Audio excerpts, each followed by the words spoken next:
Bismillahirrahmanirrahim. Assalamu alaikum. This is mentor FAIZA SHAIKH. He was son of John Chaucer. He was a versatile and well-versed. Literary में he was a poet, novelist, dramatist and medical doctor too. बिल्कुल हम यहाँ पे बात कर रहे हैं जियोफ्री चौसर की. He was choose the middle and dialect as a medium for his literary writing. The same dialects become English language by his hard working and literary writings. He closely observed his characters and people's their dresses, manners, personalities, and behaviors. He was a satire, irony, and humor to expose the follies, foibles, merits, and demerits in absurdities. Because he invented rhyme and meter in poetry and rejected all alliterative methods. He is pioneer in the art of the characterization. His satire, humor, and irony is light brings. He also has the desirable responsibilities and representative quality and realistic. Further discuss करें तो he is also a morning star of Renaissance. His character are typical and unique. His character depict worldly virtues and gains many things. अगर demerits की बात करें हम जियोफ्री Chaucer में तो Matthew Arnold says that Chaucer's poetry lack in sublime, impressive noble majesty. He was long speeches and digressions on dreams and ethical problem. He also says he is the seriousness नहीं थी. Geoffrey Chaucer is not a pure dramatist. He doesn't depicts the poor class of the society because he always talk about the upper class, classic class. He is a courtier wrought for the kings and queens. He always considered the taste and likeness his literary writings. His literary work have no the elements of spirituality and supernaturalism. So here we talk about the Geoffrey Chaucer. Basically, Geoffrey Chaucer was born 1340 and was son of the wine merchant and belonged as a royal family.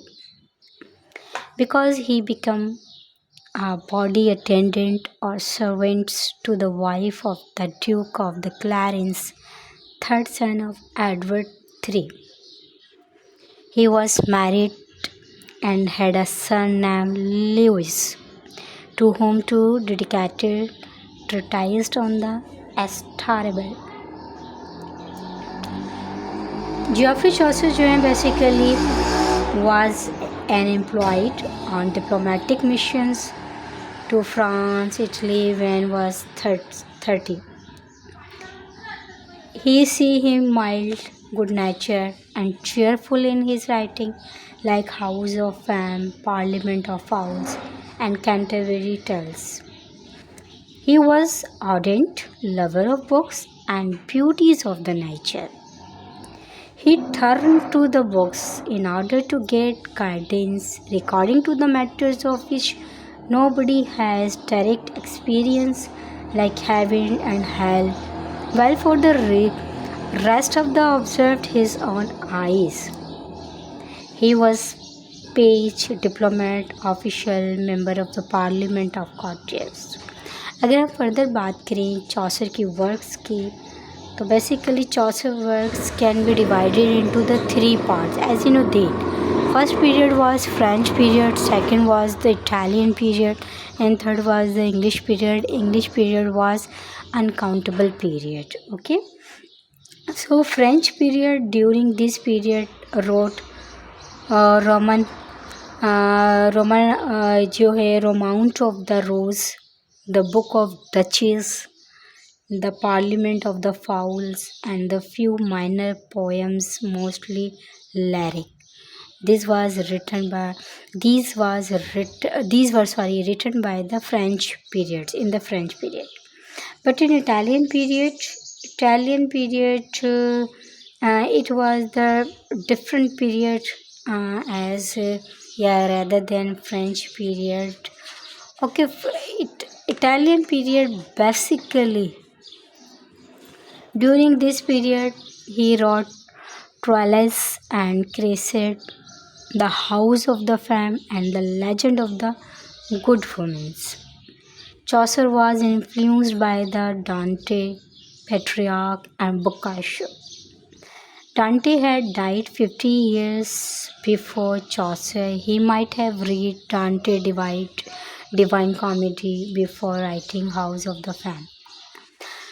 अगर हम बात करें House of Fame की, it is dream allegory with curious mixture of science learning का, satire का, humour का, shrewd and इसमें criticisms of life मौजूद है. In a dream of the poet like Dante is carried by the eager to having to see the house of the fam. It is situated on a rock ice. The ice has melted away. It has obliterated some letters out of every one of the famous names engraved upon it. अगर हम further बात करें legend of the good womens, it was the work of the Italian.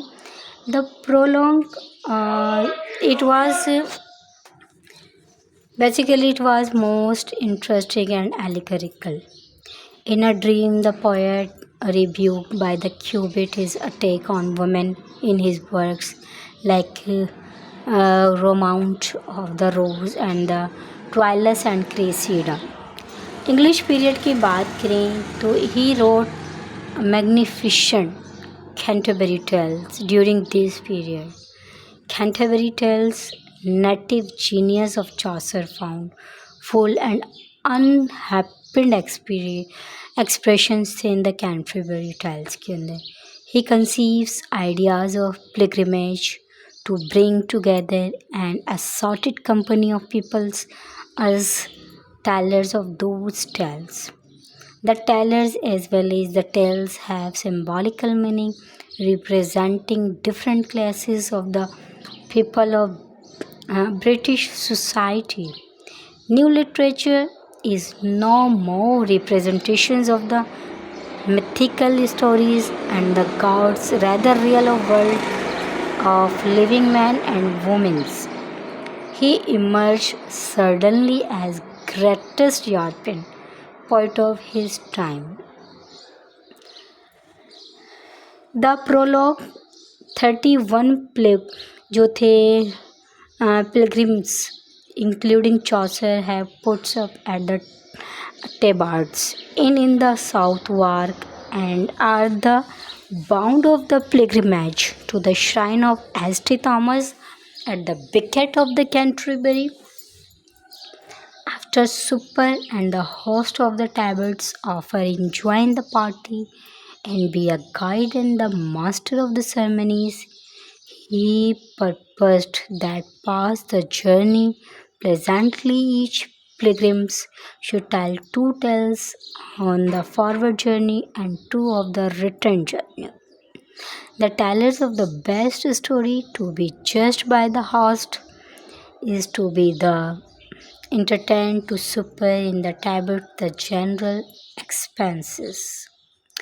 31 pilgrims are drawn from all classes except royalty, and the Chaucers represent themselves belonging to liberal professions. The prologue is masterpiece of the